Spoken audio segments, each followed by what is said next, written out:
দলগাঁৱত গড়গাপ্তাৰণি পথৰ দুৰৱস্থা এজাক বৰষুণতে ৰাস্তাৰ মাজত সৃষ্টি হয় কৃত্ৰিম বানপানীত জমৰ যাতনাত ভুগিছে স্কুলীয়া ছাত্ৰ ছাত্ৰীৰ লগতে পথচাৰীসকল অচিৰে পচোৱাৰ মেৰামতিৰ দাবী স্থানীয় ৰাইজৰ দৰং জিলাৰ দলগাঁও সমষ্টিৰ অন্তৰ্গত হিয়ালমাৰীৰ নেপালী গাঁৱৰ মাজেৰে পাৰ হৈ যোৱা এটি পথে জলাকলা খুৱাইছে স্কুলীয়া ছাত্ৰ ছাত্ৰীৰ লগতে পথচাৰীসকলক মন কৰক এয়া ৰাস্তা নহয় যেন এটা পুখুৰী সদৃশ যেন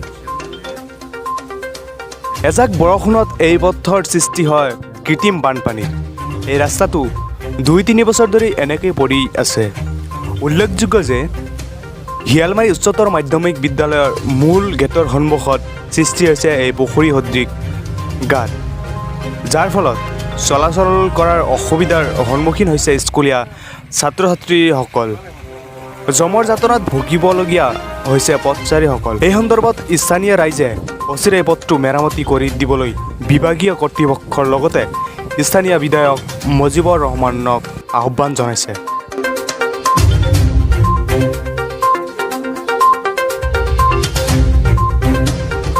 আমাৰ সমস্যা বুলি ক'বলৈ গ'লে যে আমাৰ এই শিয়ালমাৰী বৃহত্তৰ শিয়ালমাৰী অঞ্চলৰ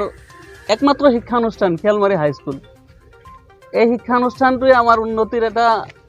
পথ আমাৰ উন্নতিৰ এটা প্ৰতিষ্ঠান য'ত 1400-1500 ছাত্ৰ ছাত্ৰীয়ে লিখা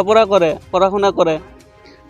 কণ ল'ৰা ছোৱালী প্ৰথম শ্ৰেণীৰ পৰা আৰম্ভ কৰি দশম শ্ৰেণীলৈকে ইয়াত সৰু সৰু ছাত্ৰ ছাত্ৰী আছে আৰু যি অৱস্থা আমাৰ এই স্কুলৰ সন্মুখত এটা পুখুৰী সদৃশ ৰাস্তা এই ৰাস্তাত এই কণ ছাত্ৰ ছাত্ৰীসকলৰ অহা যোৱাৰ কাৰণে যি অসুবিধা হৈ আছে এই অসুবিধাৰ প্ৰতি আমাৰ এটা ঘৃণাৰ ভাৱ জন্মিছে কাক ঘৃণা কৰিম এতিয়া চৰকাৰক ঘৃণা কৰিম নে আমাৰ বিধায়ক মহোদয়ক ঘৃণা কৰিম নে আমি নিজকে ঘৃণা কৰিম নিজকে ঘৃণা কৰিব কাৰণ আমি যিসকল প্ৰতিনিধিক ইয়াৰ পৰা আমি নিৰ্বাচন কৰি দিওঁ বিধায়ক মহোদয় হওক বা কংগ্ৰেছৰে হওক UDF-ৰে হওক বা যিকোনো MLA হওক ইয়াৰ পৰা পাছ কৰি যোৱাৰ পিছত আৰু এইফালে আমাৰ দুখীয়া ৰাইজসকলৰ কোনো খবৰ লোৱাৰ আমি কোনো হেৰি দেখা নাপাওঁ খবৰে নলয় যেহেতু ইয়াতে দেখা পাইছোঁ স্কুলৰ সন্মুখতে পুখুৰী সদৃশ পৰিৱেশ এনেকুৱা যদি এই স্কুলৰ সন্মুখত যদি পুখুৰী সদৃশ পৰিৱেশ হয় তেনেহ'লে আমাৰ গাঁৱৰ ৰাস্তাবিলাক কি হ'ব বাকী ৰাস্তাবিলাকৰ খবৰ কেনেকুৱা হ'ব পাৰে গতিকে ইয়াৰ পৰা আপোনালোকে অনুমান কৰিব পাৰে স্কুলীয়া ছাত্ৰ ছাত্ৰী নিশ্চয় অসুবিধা হৈছে নিশ্চয় বহুত অসুবিধা হৈছে গাঁৱৰ ছাত্ৰ ছাত্ৰীবিলাক গাঁৱৰ পৰা সৰু ল'ৰা ছোৱালীবিলাক পানী ভাঙি ৰাস্তা বোকাৰ কদৰ্যময় ৰাস্তা পাৰ হৈ আহি স্কুলৰ সন্মুখতো সেই একে পৰিৱেশত তেওঁলোকে স্কুলৰ গেটত সোমাব লাগে গতিকে ইয়াতকৈ আৰু নিন্দনীয় আৰু ইয়াতকৈ দুৰ্ভাগ্য আমাৰ এই অঞ্চলৰ কাৰণে একো থাকেনে কিমান দিনৰ পৰা এনেকুৱা এই ৰাস্তাটো আমি আজি প্ৰায় 3 বছৰৰ পৰা এই অৱস্থা দেখা পাই আছোঁ 3 বছৰৰ বেছি হৈছে কোনো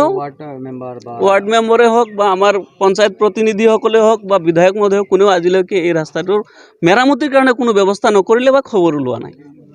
বিদ্যালয় কৰ্তৃপক্ষই কেতিয়াবা অৱগত কৰিছিল নাই সেই বিষয়ে আমি নাজানো বিদ্যালয় কৰ্তৃপক্ষৰ বিষয়ে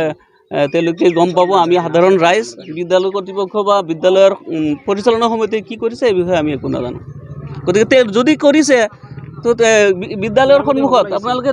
দেখাওক আপোনালোকে যে ইমান এটা ডাঙৰ অনুষ্ঠান আৰু এই অনুষ্ঠানৰ সন্মুখত এই ইমান ডাঙৰ এটা পুখুৰী কেনেকৈ থাকিব পাৰিলে যদি বিদ্যালয় কৰ্তৃপক্ষই যদি কোনো ইয়াৰ ওপৰত যদি কোনো আগ্ৰহ থাকিলে হয় বা কোনো ব্যৱস্থা ল'লে হয় এইখন বিদ্যালয়ত প্ৰথম শ্ৰেণীৰ পৰা দশম শ্ৰেণীলৈকে প্ৰায় 1400-1500 ছাত্ৰ ছাত্ৰী আছে এতিয়া কি ক'বলগীয়াতো একোৱে নাই এইটো ৰাস্তা আজি 2022 চন হয় এই 2022 চনতো কোনো ৰাস্তা এনেকুৱা থাকে যদি বিদ্যালয়ৰ সন্মুখত এইটো ইম্পচিবল বুলি কোৱা যায় এইটো বহুত সমস্যা ইয়াতে আৰু ক'বলগীয়া একোৱে নাই সমস্যাই এইটো আমি চৰকাৰক অনুৰোধ জনাওঁ যাতে এইখিনি সমস্যা অতি সোনকালে শীঘ্ৰে আমাক দূৰ কৰি দিয়ে যেন আপোনালোকৰ ছাত্ৰ ছাত্ৰী এখন বিদ্যালয়ত হয় ছাত্ৰ ছাত্ৰীটো আছে 1400-1500 ছাত্ৰ ছাত্ৰী ইয়াতে অহা যোৱা কৰে এইটো পুখুৰী পাৰ হৈ আহিব লাগে আজিৰ দিনত এনেকুৱা পৰিস্থিতি হয়নে আজিৰ দিনতো এইটো পুখুৰী পাৰ হৈ ছাত্ৰ ছাত্ৰী আহিবলগীয়া হয় কিমান পৰিস্থিতি হয় কোনোবা সৰু পোৱালি যদি আহে তেনেহ'লে সিহঁতে পিছলি পৰি যাই পিনে উভতি যাব লাগে ঘৰত উভতি যাব এদিন বন্ধ তাৰ স্কুলত আহিবলগীয়া ছুটি হৈ গ'ল তাৰমানে কাপোৰ চাপোৰ লেতেৰা হৈ গ'ল কাৰণ বোকাত কাপোৰ লেতেৰা হৈ গ'ল ইটো স্কুলত পঢ়িব নোৱাৰিব এদিনা ঘূৰি যাবলগীয়া হয় এনেকুৱাও পৰিস্থিতি হৈ যায় বিধায়ক নিশ্চয় এইখন গাঁৱত অহা যোৱা কৰে মই